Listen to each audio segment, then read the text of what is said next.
Welcome back to the Sports Marketeer, everyone. I'm your host, Amar Singh. Our guest today is one of the most influential journalists in football. He's the author of classics like Inverting the Pyramid, which I think is a must read for football fans. And his new book, The Power and the Glory, A New History of the World Cup, I think is already going to be on the top of a lot of people's lists, especially as we go into Christmas. He's a regular in The Guardian, the founder of The Blizzard, which contains some really great long reads on the game. And he's also can be found on various podcasts, including Libero, which is fantastic as well. So really excited to have him on the podcast today. Jonathan Wilson, welcome to the Sports Marketeer podcast. Thank you very much. It's great to be here. It's great for you to join us. Where does this podcast find you today? I'm in my flat in southwest London, looking out over a beautiful rainbow. Actually, I was just thinking as you were talking there, I think it's one of the most complete rainbows I've ever seen. Excellent. Yeah, you don't want an incomplete rainbow. It's always nice to see a Yeah, we fully see both formed one. ends. Yeah, the nice parabola. It's spectacular. Jonathan, thanks for taking the time. I really appreciate it. I know you are very much a busy man.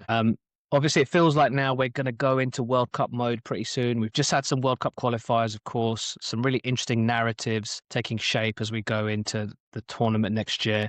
For me, the World Cup really begins in earnest when the draw happens. And we've got the draw taking place in Washington on December the 5th. And then all eyes will be on the US, Canada, and Mexico next summer. So it feels to me like your book is coming out at an ideal time. Was it always the plan to bring it out close to the draw? Or?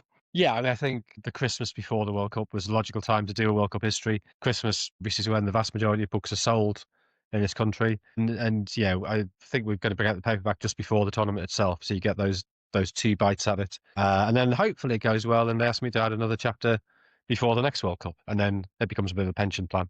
That's the ideal. Excellent. Sounds like you've planned it out. I will say a good World Cup book is not just for Christmas, it's for life. So I'll definitely be holding on to my copy. So I want to start with a line from your prologue, which kind of encapsulates how you've approached the World Cup. And you say from its inception, the World Cup has been a vehicle for far more than football. What does that mean to you? And what are the moments do you think that encapsulate that? Yeah, I mean, I think we're very familiar now with the idea that football is this vehicle for politics, for other influences. We're very used to the idea of sports washing in its various forms. But I actually think you can look right back to the origins of the World Cup, right back to 1930, the first World Cup in Uruguay.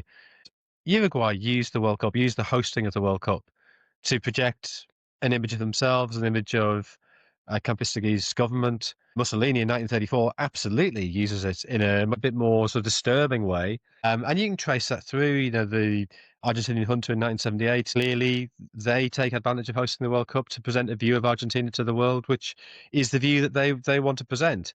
But then you have much more benign cases. England in 1966 also is projecting an image of England. So I think the hosting of the World Cup is always political. I think teams at the World Cup, particularly those who have a chance of winning it, that is a chance for them to project their nation. And with certain nations more than others, but certain nations, even the way they play is a projection of a nation. Or you have examples like West Germany in 1966. When they come to England, Helmut Schön, their coach, says to them, winning will be nice, but the most important thing is to be polite because we have to tell England, our enemies in the war, 21 years after the war's ended, we have to prove that we are gentlemen and we can be trusted. And that, I think, is a fascinating aspect of this, that every element of the World Cup, people understand the World Cup as this stage, as this lens, and the way you conduct yourselves is a projection of the nation in a way that league games just aren't. Yeah. What is it about the World Cup itself? I mean, obviously, football is the greatest pursuit that humans have ever followed by so many metrics. It's something that really brings us all together. It's the greatest show on earth, if you like. Is that why it's so powerful as a tool for kind of nefarious state propaganda or making political statements off the pitch as well? Yeah, absolutely. You have the eyes of the world on you. I mean, I'm always slightly skeptical of the figures of how many people watch the final, but it's lots and lots and lots. Whether it actually is, 3 billion or whatever people have claimed at various times, it's more than for anything else. You could look at, say, I don't know, the Olympic 100 meters final. You get a lot, but that's an individual. It's not a team. But for that idea of a month or tournament coming up 6 weeks, where the focus of pretty much the entire world, a significant proportion of people in every single country in the world will be on what's happening in the US, Canada, and Mexico next summer. That is a great opportunity for countries to remind people who they are, to project their vision of themselves. And that's something that I think was recognized right back in the 1920s, that Uruguay win the Olympic gold in 1928. So yeah, 1928, 1924. And if you read the Uruguayan newspapers at the time, they're saying this has done more to present Uruguay to the world than millions of dollars spent on marketing, on diplomacy ever could. People now know we're not just a northern province of Argentina. They now know that we're not some part of Brazil, that we are our own nation. We're not just beef. We are this thriving, modern, progressive country. You looked back at every tournament, going back to the first one in 1930, and the book is, really meticulously researched. There's so much depth to it. Do you see each tournament, every 4 years, as being a snapshot into the history, into the politics of the time? Does every tournament almost give you that lens? Yeah, I think that is right. I mean, my editor said, is there any way you can do it that's not tournament by tournament? And I sort of toyed with that, but I thought, no, actually, ultimately, it's just what people expect. People, I think, will want to say, oh, I'm not necessarily going to read this book in order, but what did happen in 1958 or whatever? They read the 1958 chapter. But I think from a narrative point of view, this is narrative history. So, okay, people will know who won each World Cup. There's not going to be that sort of drama. Oh, I wonder who wins the final. But I still think it makes more sense the structure is laid out for you. Now, that doesn't mean that the book is in 1930 this happened, in 1934 this happened. It dots about in time. If you want to read what happened to France in 1962, you're not going to find it in the 1962 chapter. You're going to have to look in 1982, because I don't really talk about France between 1958 and 1982. So there is a little bit of that. France just aren't really part of the story in the 60s. Uh, yeah, I think that the idea is a snapshot. You find, or I found as I was writing the book, the focus changes actually quite dramatically. So, 2022, there's a huge amount, obviously, about Middle Eastern politics, not just Yeah. about Qatar, but about Qatar's relationship with Saudi Arabia, with Iran, with Qatari investment in other areas of the world. If they do let me carry on writing more chapters, 2034 and Saudi Arabia is going to be lots on Saudi Arabia. The Middle East barely gets a mention up until the mid 80s. From a football point of view, and I guess also from a global political point of view, it was not as central as it is now. Yeah, 1974. In some ways, 1974 was the most fun chapter to write, because there's lots of things I knew a little bit about, but I hadn't sort of realised how they interacted together. In 1974, West Germany, it's really the epicenter of the Cold War. So you've got all this stuff going. It's a really complicated chapter because so many things happen. But you have West Germany in a state of paranoia because of the terror attacks in Munich in the Olympics 2 years earlier. Yeah. So security is massively heightened. So there's this air of anxiety. And I think the fact that the weather was so bad, it rained so much that tournament, it gives it this very sort of gloomy, murky, Le Carre feel. A couple of months before the tournament, I think in the April of 74, Willy Brandt, the West German Chancellor, his chief advisor has been discovered to be a Stasi informer. So there's this real Cold War anxiety. Willy Brandt's policy has been to try and improve relationships with East Germany, with the Warsaw Pact countries. And that obviously is then thrown into chaos by this revelation. And West Germany play East Germany in the group. At the same time, you have the coup the previous year in Chile, Pinochet's coup against Allende. Allende, an elected Marxist, and Pinochet, far-right government takes over. And that leads to the Soviet Union refusing to play the second leg of their playoff in Santiago, because the game would have been played in the Estadio Nacional, which was used as a detention and torture execution center. And the Soviets, quite understandably, say, well, how can we play there where Marxists have been tortured and murdered? And the FIFA report into that, I mean, I'm slightly drifting off the point here, but the FIFA report into that, I went to the FIFA archive, FIFA museum in Zurich, which is a great resource, incredibly helpful. And I looked up the FIFA report. They sent inspectors to look at that stadium. And oh yeah, there are people here, but they're not being detained. No, they're people who displaced during the coup. They're looking to rehouse them. You think, yeah, what about the blood on the walls? What do you think that is? And there's a whole section of, the pitch is in really great condition considering. I'm not really sure that's the issue. Like, the length of grass isn't the problem here. But also that tournament, you see the rise of sort of boomerism in that, I was mentioned before, the West Germany in 1966 goes to the World Cup to project a good image of Germany. There's a sense of those West Germany players very much doing service for their country. By 74, they're going on strike before the tournament to get bigger bonuses. The Dutch are very money oriented. So you see that post-war individualism starting to spring up in '74. You've had the oil shock, which maybe is the first real incursion of Middle East politics into football. You've got Zaire as the first Black African side at the World Cup. So '74, it suddenly feels we're entering this new world. And of course, you've had João Havelange elected as FIFA president a couple of weeks before the tournament begins, which takes football into an entirely different world. Yeah, I'm so glad you mentioned that. Because one thing we like to talk about on this podcast is the impact of brands. We talk about marketing a lot. And looking at the history of FIFA, you can't really separate the history of FIFA without the history of sports marketing, right? Because that period in the 1970s, sports marketing, the commercialization of sports, sponsorship went leaps and bounds, and that was really driven by Havelange and FIFA. I want to ask you about 1970 because 1970 was in many ways a big bag moment for football because it was the first televised World Cup. What effect did that have on the game, do you think, in terms of when you look back in your research? How did that take football into the stratosphere? Yeah, that's huge. I mean, it's the first World Cup where games are televised live by satellite, so you can watch it live anywhere in the world if you have access to the Telstar. The ball for the tournament is called the Telstar to the satellite. The two things go hand in hand. Yeah, games in 1966 have been televised, but just they hadn't been. There's no capacity to broadcast that live around the world. But 1962, the Battle of Santiago, famous violent game between Italy and Chile, and people might have seen David Coleman's intro.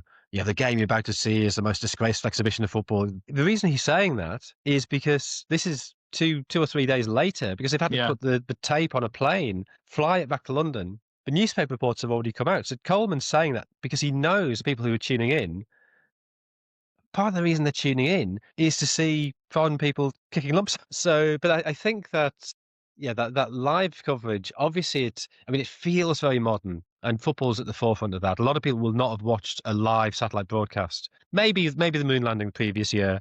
And it's interesting how in the marketing of the tournament and a lot of the imagery used around the tournament, it is sort of making the point that we are in the space age. There's a lot of people compare Brazil's triumph to the US's triumph in the space race. I think that the fact that the ball and the satellite have the same name, it's a very useful sort of symbolic link. But I also think that particularly if you're used to black and white coverage and color TV is becoming more and more common, and suddenly you've got live color coverage of Mexico has this great aesthetic, the sort of shimmering heat, the iridescent heat, the bleached grass of the pitches. You got Brazil playing this incredible football in these canary yellow shirts, or cobalt blue shorts. You can see how that's suddenly entering the greyness of Britain, greyness of Europe more generally in 1970. How that you would just think this is just magical. It's from another world. And I think for us now, 50 odd years later, it's quite hard to comprehend how profound that impact would have been. I wanted to just rewind back a little bit to 1954 because I know that you have a particular place in your heart in terms of Hungarian football. And legend has it, and I don't know whether this is Adland legend or marketing spiel or whether this is football fact, but the story is that Adi Dassler was the boot man, the guy working with the Germany team, and at half time, because it was raining, he helped to screw in the longer studs because he had these special boots that he created, which was intrinsic in Germany turning that game around and beating Hungary. Is that true? I think it's actually before kickoff. I think Germany had the Adidas boots had screw in the studs. Hungary had molded studs or nailed in, studs that were not possible to sort of change on the fly. And yeah, it rained heavily in Bern overnight. I think that disadvantaged Hungary anyway because they were a team who liked to keep the ball down and pass it. West Germany, much more physical side, that the mud suited them. But yeah, Adidas was able to give the players long studs to screw in, and that gave them better grip. I mean, it is definitely true he gave them longer studs. It is definitely true they used them. How big a difference that made, that I think is slightly speculative, but it makes sense. And it is definitely true that he gave them longer studs. Yeah. Yeah, I mean, that creates this, synonymous connection between Adidas and the World Cup, Adidas and the Germany team, which is sadly coming to an end with Nike becoming their kit supplier, which is going to feel a bit strange to some of us. If you then look at the late 1970s, you've got the birth of the sort of commercialization, the sponsorship program that FIFA bring in for the 1978 World Cup, where they bring in Adidas are there as partners, Coca-Cola are there as partners, and they start to really package that up. How important was that in terms of really taking FIFA into a new commercial space? And also, Did that sow the seeds for some of the problems we had later with corruption in FIFA as well? Yeah, it completely did, and you're right. It's hugely important. So I think there's a couple of things that need stressing. So first of all, I think there's an idea that commercialism enters the World Cup with Avalanche, and I don't think that's quite true. It definitely Avalanche is definitely very open to it. He's definitely very aware of the possibilities. But I don't think we should think that Stanley Rouse wasn't. I think it's very easy for people, and this is sort of Avalanche propaganda working because we had, how long? 22 years of Avalanche spouting this bile against Rouse. Rouse is in no ways a perfect figure. Hmm. Rouse's attitude to apartheid South Africa is very, very hard to defend. But Rouse he's sort of portrayed as this sort of tweedy patrician Englishman, which just Hmm. isn't true. He was a school teacher. He was the son of a grocer. He'd been a goalkeeper who suffered, I think it was a shoulder injury. He got some injury, and he becomes a referee because he has to give up his career. And he referees, I think it's 1934 FA Cup final. He devises the modern style of refereeing, the what's called the diagonal style, whereby the referee will work on the diagonal to try and maximize coverage of a pitch. If you think of the linesmen are on opposite sides and opposite Hmm. halves, the referee does the other bit. And that's him. He devised that. So he was somebody who loved football on a very profound level. His knighthood came because of his work, which he did for free on the 1948 London Olympics. So I think in many ways, nobody's perfect. As I say, apartheid South Africa he gets wrong, but in many ways a very admirable figure.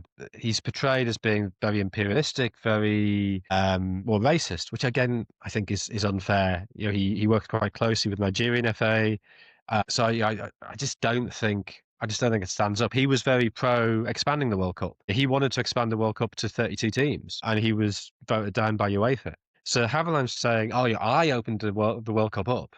Well, no, you did exactly what Rouse was going to do. You did what it was kind of obvious was going to happen eventually. Just on that point, Jonathan, that transition from the English FA through Rouse having that level of control over FIFA, FIFA going from essentially an English run entity to this sort of pan European and South American entity, or rather South American first with Havelange. The whole agenda around it was the English have this colonial view of the world, and we are now going to put the rest of the world first. Is that fair? And I think to be fair, it was always Europe, the European powers. I think it was specifically yeah, England. yeah. So I think to an extent the South Americans had a case that the Europeans were tried to. I think the Europeans would quite happily have had the majority of World Cups in Europe, and South America was saying quite reasonably, well, we should alternate. That's a starting point. So it's. I don't think it was specifically anti-English or anti-British. I think it was an anti-Western Europe Yeah. idea. Although it is interesting that there'd been two FIFA presidents in a row who'd been English with Arthur Drury before Rouse, but there had been Belgians and French. Jules Rimet famously is French. There've been several European but non-British FIFA presidents before that. Havelange, I think, plays that really cleverly. I think he's very smart with that. But yeah, Havelange, who do people think Havelange is? He's this blonde-haired, blue-eyed, 6'4" son of a Belgian arms dealer. Well, that's your anti-colonial candidate? What way? Is this nonsense? Anyway, he's very successful at. I mean, it's a very simple thing he does. And it's one of those things that when you glance at it, you think, well, that's probably quite a good idea. So he says, well, one of the problems we have at FIFA congresses is that a lot of the delegates from Africa or from Asia, from the poorer federations, sorry, they can't afford to come to the FIFA Congress, so they don't get a vote. So I will pay for their travel. That's great. That's democratizing the process. But the problem is, he's not getting them a cheap flight and a basic hotel. He's paying for first class travel, 5-star hotels. Don't have to stay for the 2 or 3 days of the Congress. Have yourself 2 weeks. And so suddenly that delegate's in his pocket.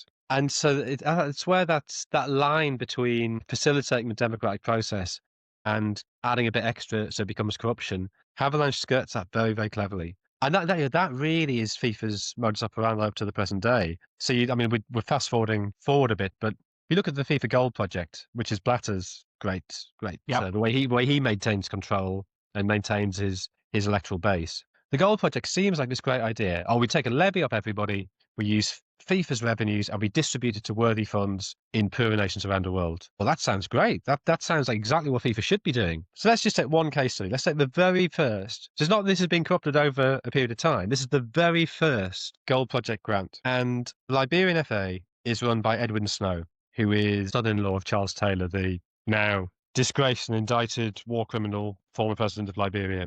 Yeah. And he says, look, actually, it'd be really handy for me to go to the US, do an MBA, and then I'll be able to run Liberian football better.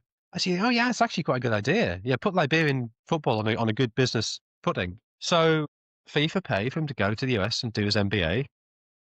And he comes back, immediately quits the Liberian FA and runs the Liberian oil industry. And that's all been funded by FIFA for no gain whatsoever for Liberian football. So that's, you see that over and over again with the Gold Project. And yeah, who do you think Liberia's vote's going to go to the next election? It's going to be for the president who've allowed that to happen. Yeah, absolutely. I mean, it's been an ongoing issue that comes up every once in a while with FIFA, and I think the spectacle of the most recent World Cup bid that really didn't really need to be a bid with Saudi Arabia and Infantino cheering. Was it a live applause of the bid? Yeah, I mean, we're not even pretending anymore. You know that is it's just such an obvious scandal, and yet somehow, democracy has vanished in FIFA. That I mean, for people who don't know, a deal was sort of done for 2030 to be co-hosted by Spain, Portugal, Morocco. That doesn't sound too bad. That sounds fine. But what that means is you've got UEFA hosting and CAF, the African Confederation, hosting. So they then can't host the next tournament. And then Infantino thinks, well, actually, we can take South America out of the equation as well, because what we want to do, we'll celebrate the centenary of the first World Cup in Uruguay by having a game in Uruguay, a game in Argentina, a game in Paraguay. So that then means that CONMEBOL can't host, UEFA can't host, CAF can't host. 2026 is in North America, so North America can't bid either. So that means the only two confederations left to bid are Asia or Oceania. Oceania, it's not going to happen. There's just nobody big enough in Oceania. So it's going to be an Asian bid, which obviously includes Australia in football terms. So you think, right, well, Saudi Arabia in a great position. And there's obviously been a deal done with the Saudis. Okay, you don't bid for 2030. Don't go through that process and lose. Put all your eggs in the 2034 basket. It's almost certainly the one anyway. But Australia are thinking, well, we quite fancy this. We've bid before. Maybe we should do it. We've hosted the Women's World Cup. And maybe we could do it jointly with New Zealand so we get Oceanian representation as well. Maybe even take it somewhere even slightly further afield to Papua New Guinea or somewhere. And then suddenly, from nowhere, Infantino says, right, got to get your bids in a month. We're going to make the decision in a month. And the problem is bids take years to put together. And that's not just a bureaucratic thing. That's not just it takes ages to get all the bits of paper together. If you're building new stadiums, extending stadiums, you have to get planning permission. And you're not going to get planning permission in 4 weeks. Certainly not in a democracy. You might be able to do it in Saudi Arabia, but you can't do it in Australia. So Australia is okay, fine. We're not going to win this. We see the way the wind's blowing. There you go. So Saudi Arabia, who mysteriously have their bid book ready and waiting to go, which is incredibly efficient of them, and fair play to them for that. They're the only bidder, so yeah, it's passed on acclamation. So you have a Zoom call with lots of people applauding, and that is democracy in 2020, 2024. And Infantino, of course, was meant to be the broom to sweep everything and clean up FIFA, but the optics of that were not great. The other side of that is, and I know this argument was made with Qatar as well, is that unlike other regions where the World Cup has gone and where stadiums have been built in certain parts of certain countries where there isn't a football tradition, Manaus in Brazil, for example, or Pretoria in South Africa, which now have white elephants, people will argue, and the data shows that Middle East fandom for football is huge. The culture for the game is huge. The support for the game is huge. Taking the money and the politics out of it, there is another part to this, isn't there, Jonathan? And I think sometimes, and I know you've looked at this through many lenses and you look at history through many perspectives, not just the English one, if you like, but there is another perspective, isn't there, from the Middle East, perhaps around having a World Cup in Saudi Arabia. I don't think anybody doubts Saudi Arabia's football tradition. That is very deep, and I don't think Qatar, I think, it's not particularly deep. I think you can argue a lot about that. Saudi Arabia is a football country. I don't think anybody should have a problem with that. The idea of taking the World Cup to new territories, great. If FIFA can help stimulate growth and interest in countries which maybe haven't been able to host big games before, or countries where a little bit of investment would make a profound difference, that's all great. And that's one of the things FIFA should do. There should be a balance between traditional powers, new countries. That's all part of a general tapestry. And this is a problem in Qatar, it's a problem in Saudi Arabia. If you look at FIFA Statutes, Article 3, and it says no discrimination on the grounds of sexuality or race, and a whole other things, but they're the two relevant ones. Now, if you have a country where homosexuality is illegal. How is that not discrimination on the grounds of sexuality? So if FIFA statutes mean anything, and every FIFA member, all 211 FIFA members have signed up to that, how can you possibly have a country where homosexuality is illegal hosting the tournament? And on the grounds of race, ask yourself how many Jewish fans went to Qatar and what was their experience like? Absolutely. I mean, these are valid arguments. And looking back at 2018 and Russia, a decision that seems even more like a poor decision by the day, I think, with everything going on in the world. And then Qatar in 2022. How do you think history will view these tournaments? Because there is a sense that once the football begins, people really switch off to the politics, and I think that's why, you know, the World Cup can really take place anywhere, and it will work from a television point of view and from an audience point of view. But how do you think history will view these two World Cups that we've just had? I think in much the same way that we view, for instance, the World Cup in 1934, the World Cup in 1978, the football and everything around it, you can't disentangle them, but there are two ways of looking at it. So 2022 is one of the great World Cups in terms of the football. Loads of great games, a great central narrative of Messi in what we thought at the time was his last World Cup and may yet be his last World Cup. But Messi, at the last winning the World Cup in a ridiculous way. Argentina came so close to going out so often in that tournament. And there's something mesmerizing about watching that and sort of feeling that this is going to happen. There's some sort of greater force working here that he will not be denied. And you're being at that Netherlands game, that quarter final, when they're 2-0 up, they throw it away, and then they sort of rally and get it back and win on penalties.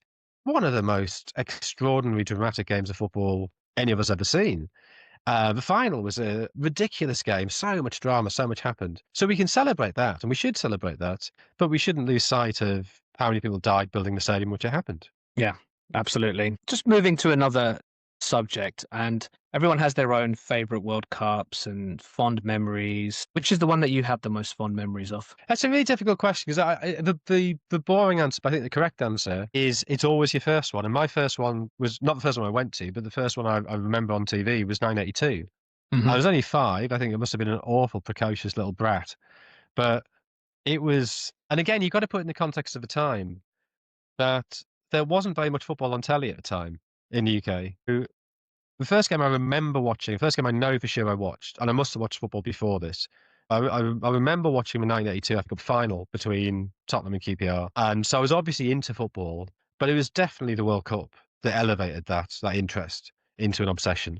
And I think it's partly because suddenly there's football on all the time. There's this month where there was matches on pretty much every day. And not just any old matches, but matches that seemed unbelievably exotic. And not just exotic because I mean, I remember being at my grand's, lying on the floor in her living room watching Peru v Cameroon, which are two countries. Why would a 5-year-old know about Peru and Cameroon? I knew of Peru because it's where Paddington Bear came from. Yeah, I knew nothing of Cameroon. they had that Apart, great kit with the sash on it as well, didn't they? Which yeah, everyone exactly. loved. But I had my Ladybird book of the World Cup, which, in the manner of a 5-year-old, I'd read over and over and over again till I could pretty much recite it word for word. So yeah, I knew the capital Cameroon was Yaoundé. Yeah, I knew what their flag looked like. I knew what their kit looked like. I probably knew their currency back in those days. I don't know. Was it the CFA back then? I know it's the CFA now, but whatever it was back then, I'd have known it. So it was this sense of, I mean, I wouldn't have been able to articulate it like this, but this sense of football as this portal to the world.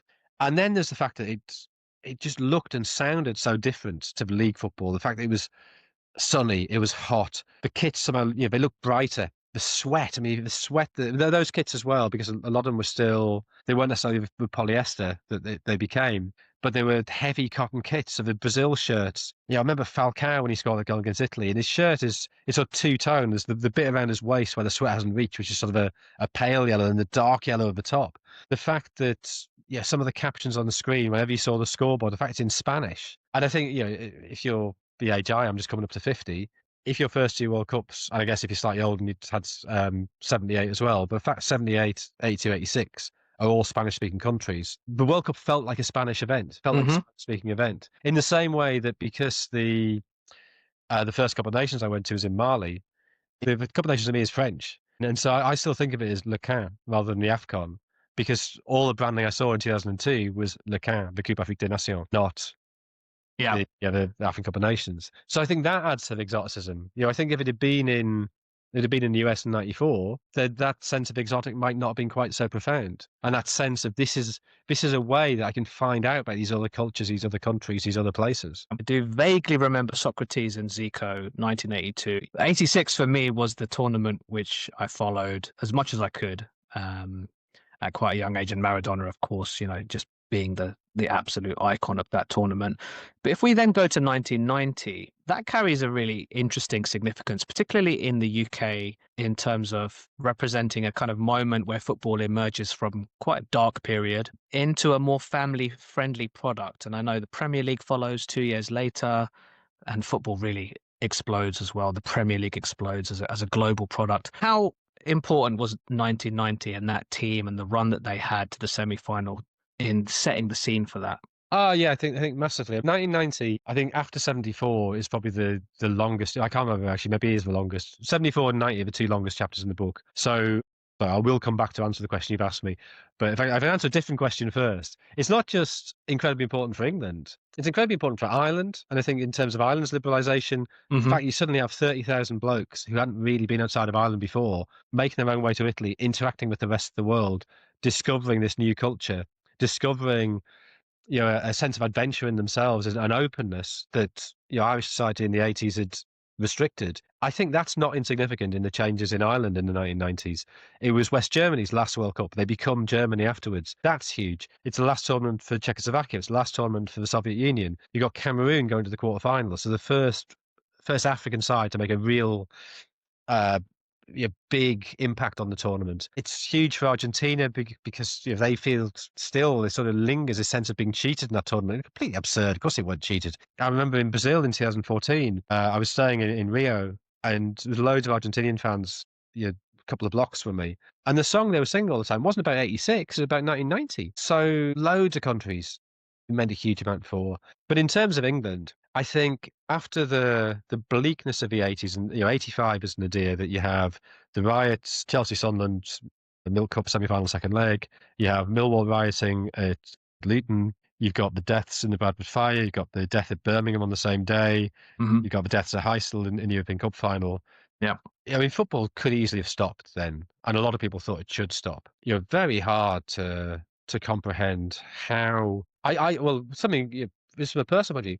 You look back at it now, and the start of the following season, and English football was trying to have this reset, and there's all these pieces in the build up to the start of the league season saying, God, it doesn't really feel right. The football starting again when last time we tried to do this, there were, I mean, how many people was it died in that? And then 90 odd people died in that sort of 3 weeks at the end of the previous season. Yeah, how can you keep going? And then after the first weekend, David Lacey in the Guardian was going, well, apart from a stabbing incident at Leicester, it was, hang on, no, that's not acceptable. You can't just say apart from a stabbing incident at Leicester. Yeah. That's nuts that you just sort of, well, that's not actually that significant. It's fine because there's only some stabbings at Leicester. And yet, I went to football all the time in those days. Yeah. What was my mum doing, letting me go when it was so dangerous? I remember kind of standing on the road with my dad, and my dad saying that if we'd line up with the sort of right-hand goalpost, because the away fans were way to the left, it was we're probably far enough away that if they start throwing coins or darts at us, they're not going to get to us, or we'll see them coming. What are you doing? Don't take me Crazy. into that situation, Dad. And yet, it did keep going, and actually crowds are building through the late 80s. People think of 1990 as being, and it clearly is hugely important. But there was a recovery already underway. I think you see things like the fanzine movement make a big change. But yeah, I think in terms of wider culture, I think 1990 has this huge impact, partly because England get to the semi-final and there is a great thing at a World Cup. But when a team gets on a run, particularly when it's unexpected, we saw it, I think, with the World Cup in 2018. And in 2018, it's always difficult to tell because obviously I was in Russia, but what I was seeing from back home was there was this sort of incredible groundswell of optimism and euphoria around the World Cup team. It was In a way, 100% like that. It was a glorious summer, and everyone was like, surely this team can't keep going further and further. And it just kept on going on. but in a way that there wasn't in 2024 when they actually get to the final of the Euros. Yeah. So it's the fact it's so unexpected, I think, really, really helps that. So everybody sort of rallies behind, everybody's watching the games. You sort of start to forget about the bad stuff, and it's just the team is doing this great thing. Engaging characters in that team, Paul Gascoigne most obviously, the tears, the sense of this is a new masculinity, it's a new softer masculinity, overblown, I think.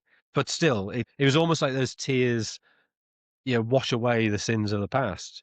But I think it's also the setting in Italy. And we now know those stadiums are pretty badly constructed and they're all falling apart within 20, 30 years, or a lot of Hmm. them were. Yeah. But they looked amazing on TV. The Nessun Dorma, the BBC's theme tune for it, was perfectly pitched to capitalize on that. And there's this sense that this is this great operatic tournament. And you look back at that tournament, football's pretty bad. I'd say probably the worst World Cup has been in terms of the quality of the football.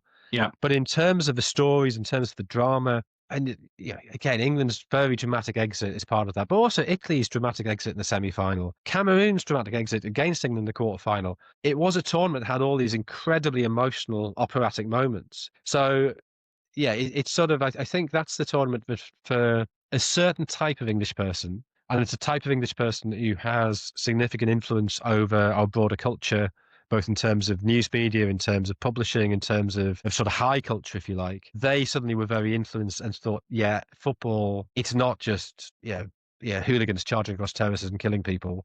There is a real emotional depth that is worth investigating, worth tapping into. And that's the beginning of, I think, the cultural efflorescence of English football that we've seen over the last 35 years that happily has sort of sustained my career.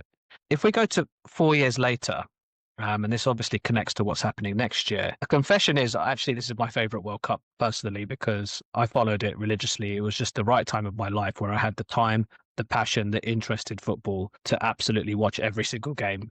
And in a way, I found it quite refreshing that England wasn't in there. It just took a lot of the emotion out of it and you could just enjoy the football. And it just had these incredible players there like Haji and Stoichkov and Romario. And it just felt like Baggio, an amazing time for amazing flair players. But people look back at that tournament, was seen as this big moment where can soccer really make it in the US? And I think there's a debate as to whether it really took off or you had the MLS launching not long after that, and it is a sustainable league. The other element is actually is it remembered in a negative way because the final was so dull and it was so hot? So is that tournament misremembered a little bit? And was it a success in terms of the legacy of soccer in the US? Well, I mean, it's clearly a success in the sense that it's still got the highest average attendance for any World Cup. I mean, the average attendance, I think, was over 80,000 per game, which is incredible. Yeah. So it's a success from that point of view. I think a lot of the football, the heat, you're right, some games are ruined by the heat. And I don't think football has really done enough to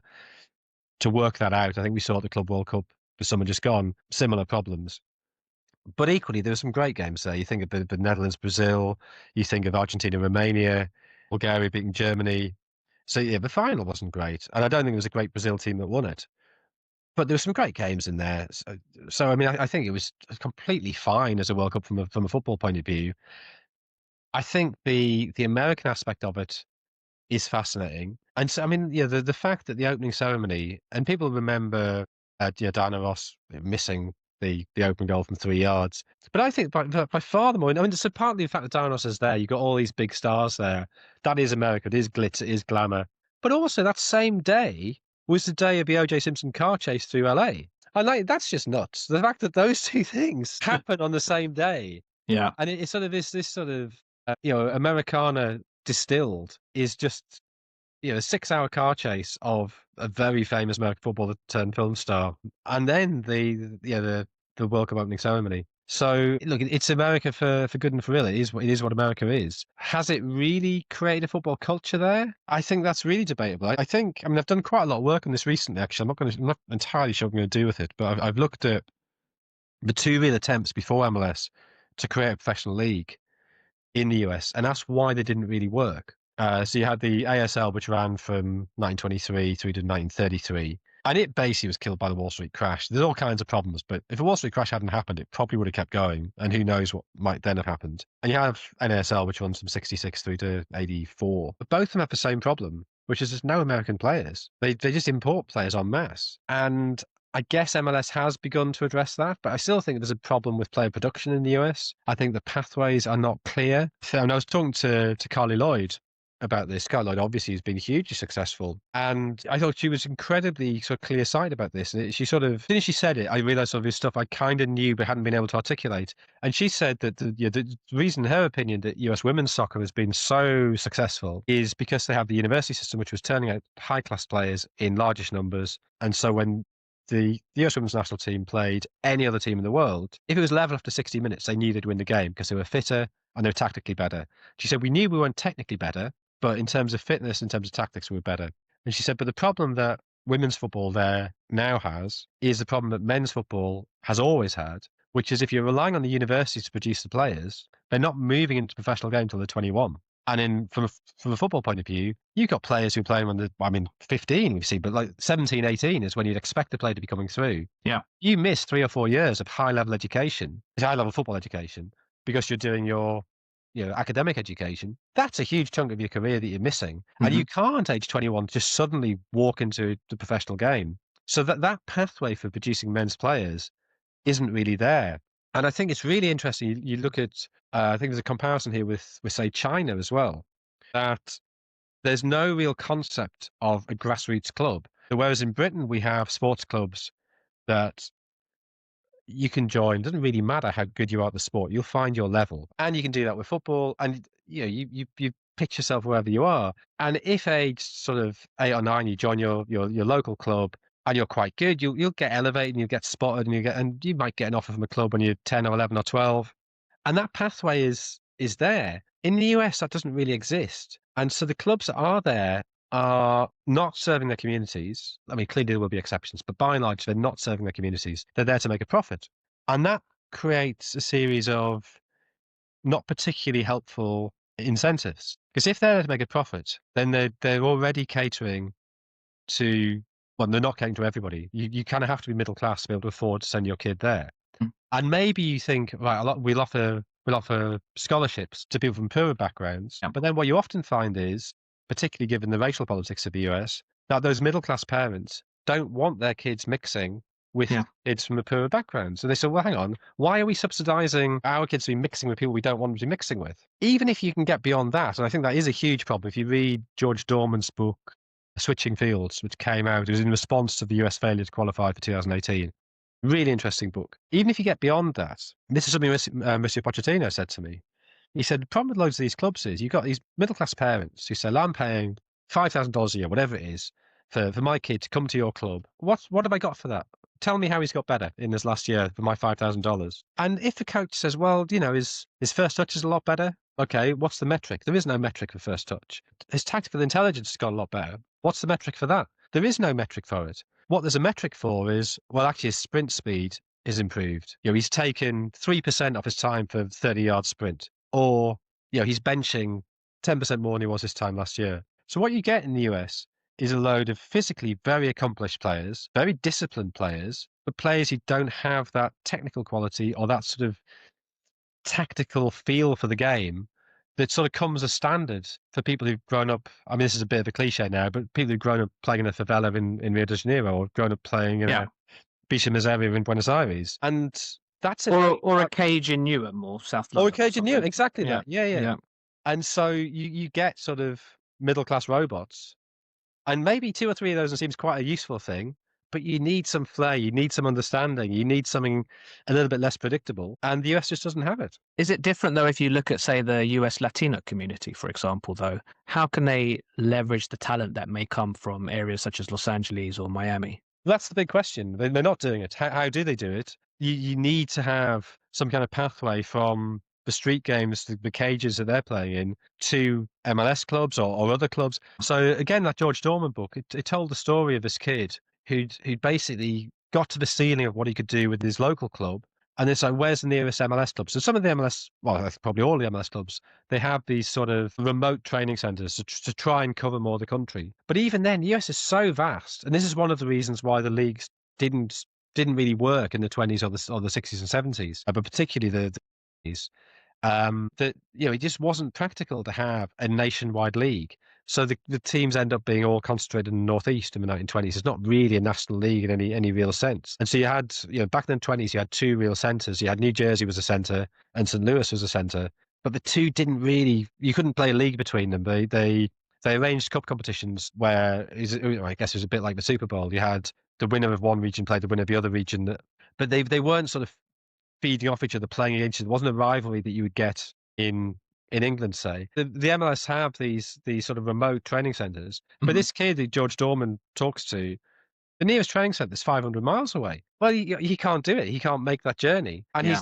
the whole family's not going to uproot to move to an MLS franchise's training centre on the off chance that he somehow breaks through to make, to be honest, not even that much money as Yeah. an American player in MLS. So you mentioned you spoke to Mauricio Pochettino, and he's cognizant of some of the systemic challenges that he's facing in terms of trying to develop a competitive team for next summer. What does success look like, do you think, realistically, for Pochettino and that US team next summer? I mean, I think they've got to. It's step by step. They've got to get out of the group. If they don't get out of the group, that's a humiliation. And then I guess it depends who they play in the what is it going to be? It's going to be the round of 32. Like if they have a decent group stage where I don't know they win 2 games and draw 1, and then they play Argentina in the second round and lose 2-1 and play quite well, that's okay. If they equally though, if they got to the last 16 and end up losing to Uzbekistan, that would be quite embarrassing. I'm sure they'd like to say quarterfinal, but I often think this is World Cup. It's very hard to place an exact, oh, the semi-final will be successful, quarter-final is failure. Yeah, but hang on, what if you play the winners in the quarter-final and lose on penalties? It's not really failure. It's just you played the wrong team at the wrong time. As long as you played quite well, that's fine. In the same way, 1998 World Cup, England go out to Argentina in the last 16, but play much better than they did in Yeah. 2006 when they go out in the quarter-final. So I think to set a target like that doesn't really make sense. But they've got to get out of the group. And then it's just, can you get through until you play a big side? And can you put up a good fight against the big side? And look, if you can eliminate a big side somewhere along the way, well, even better. Maybe that would be a spark for US soccer if, say, I don't know, the US play Brazil and beat them. Yeah. And this brings us very nicely round to the kind of, I would say, one of the recurring themes of what we've discussed and in your book, which is that state element, that political element, which always is never too far away from this tournament and this trophy. And so 2026, we see the tournament in USA, Canada, Mexico, 3 countries with some interesting relationships at the moment politically, let's say, but also the USA is in a very divisive space politically. We know that Gianni Infantino has overtly been quite happy to align himself closely to Trump, cozy up to the president, get the trophy out in the Oval Office and display it there. Are we expecting this to be a tournament which cannot be separated from the political climate of the US? And why is it so important to look back at this history of this theme throughout the tournament, and what can we learn from history? Yeah, I mean, I don't see any way it won't be heavily politicized. I mean, look at the Club World Cup. Club World Cup is nothing as a tournament compared to the World Cup, and yet Trump was all over it. I mean, Trump celebrating with Chelsea, we've seen nothing like that at a major tournament since Mussolini in 1934, in terms of the leader literally celebrating with the winning team, not just handing the trophy over and disappearing, but being there as the glitter cannons go off and the music's playing and "We Are the Champions" is blaring out. So the idea that he won't insert himself into this tournament, I think, is he just will. That is going to happen. The fact that the draw's been moved, all the indicators were it's going to be in Las Vegas. All the planning said Las Vegas, and then suddenly it's moved to the Kennedy Center, which has become a Trump fiefdom over the last 9 months. So it's going to be a Trump tournament. I think, what's fascinating about this World Cup, or certainly the US aspect of it, we've got to remember that 24 games are going to be in Canada and Mexico as well. But the vast majority of games are in the US. All 22 previous tournaments, even Qatar, Russia, Argentina in 78, Yeah.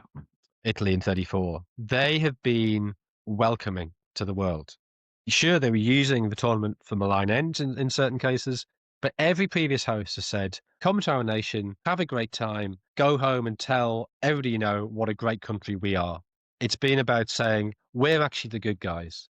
The US, certainly at governmental level, is at the moment explicitly hostile to vast portions of the rest of the world. And you can see that in very direct ways in the fact that there's a travel ban on Iran, for instance. Iran have qualified. Their team will be allowed to go because they get sporting dispensation. Whether all their backroom staff are covered by that dispensation is at the moment not clear. Their fans will not be allowed to go. Now, in 2017, Gianni Infantino said to Putin, if there is not an automatic visa for everybody with a match ticket, we will take the World Cup off you. There's been none of that rhetoric here because Infantino is so keen to cozy up to Trump. Or even if there's not an explicit ban, as is with Iran, look at, say, Ecuador or Colombia. Look at the visa processing time to get a US visa from Ecuador or Colombia now You cannot get one in time to go to the World Cup. So you can't get a visa to go as things stand at the moment. So there's explicit bans, there's implicit bans. And then we saw during the Club World Cup, this were using games, they were using watch-alongs to target undocumented migrants. That clearly will also happen at the World Cup. And that's a pretty uncomfortable idea that a game between, I don't know, say Brazil and Mexico. I guess, okay, Mexico are going to be playing in Mexico unless they get to the last 16 or beyond. But the idea that that could be used as a means of rounding up undocumented migrants.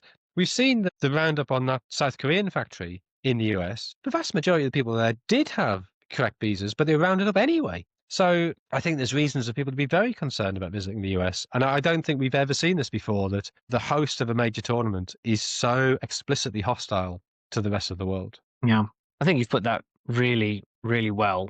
I think it feels to me that every tournament, having worked as a journalist before, having covered World Cups before, from a news perspective, there is always a rhetoric to be concerned about. South Africa was going to be crime. Russia, there was lots of concerns around human rights and, and LGBTQ in Qatar. And it feels that there is often an undercurrent of concern going into any host nation. And as you say, there's particular, unique and unprecedented concerns around the rhetoric around the political climate in the US at the moment.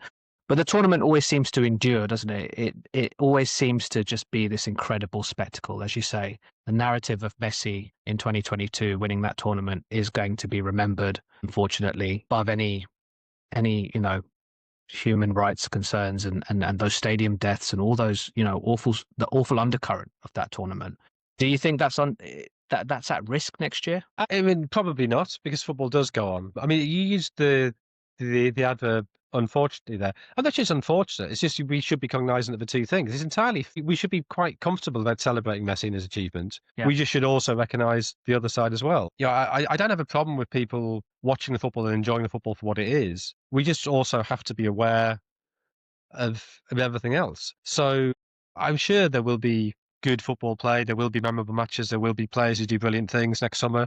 We should celebrate that. We should remember that. But we should also be aware of the environment in which the tournament's being played. And just connecting this to marketing, and a lot of the people who listen to this podcast work in marketing, work in sports marketing, invest in the cultural moment of these events and these tournaments, either on the inside, or sometimes on the outside, celebrating the fact that everyone's watching football. What do they need to be cognizant of in terms of this as we go into this World Cup? I mean, I think there's a danger of crassness if companies are too closely aligned to Trump. I mean, it doesn't seem to be bothering people at the moment in the US, but in the rest of the world, I think there's a lot of skepticism. I think we've seen visitor numbers to the US have plummeted over the last year. I'd be interested to see just what the take up on tickets is. I suspect the US, I think, is still broadly seen as being quite a desirable place to go.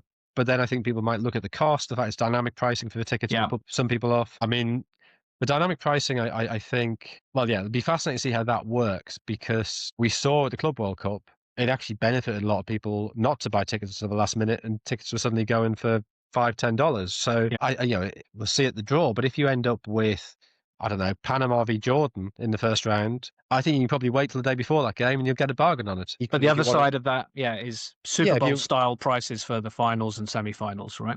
Yeah, and if you want to see Argentina, you want to see maybe Messi in his actual last World Cup, or you want to see Brazil, or you want to see England, it could be that you end up having to pay $5, $10, $20,000, and that obviously means that there's a limited number of people who can afford that. So I think markets have to be aware that there really could be a backlash against FIFA in the tournament. I think there should have been a backlash against FIFA earlier. I find myself in football constantly sort of being the Cassandra, saying, this is bad, this is coming to an end, there's going to be a backlash. And it never quite happens. I do think at some point it has to. And I think with Qatar, with Russia, it's quite easy for people to push aside the politics and push aside the darkness, just sort of sit there and enjoy it, sit there and watch it. And I can't, as I say, I don't blame people for that. Life is complicated, life is difficult. You don't have to be having a particularly terrible time to think, I can't be bothered with this, I just want to watch a game. That's fine. You're allowed to do that. But there will come a point at which I think distaste at the unpleasantness around a lot of football, that does lead to backlash against it. Yeah. Something we have to be mindful of, especially for those of us who love the game, who love the World Cup and everything that it stands for.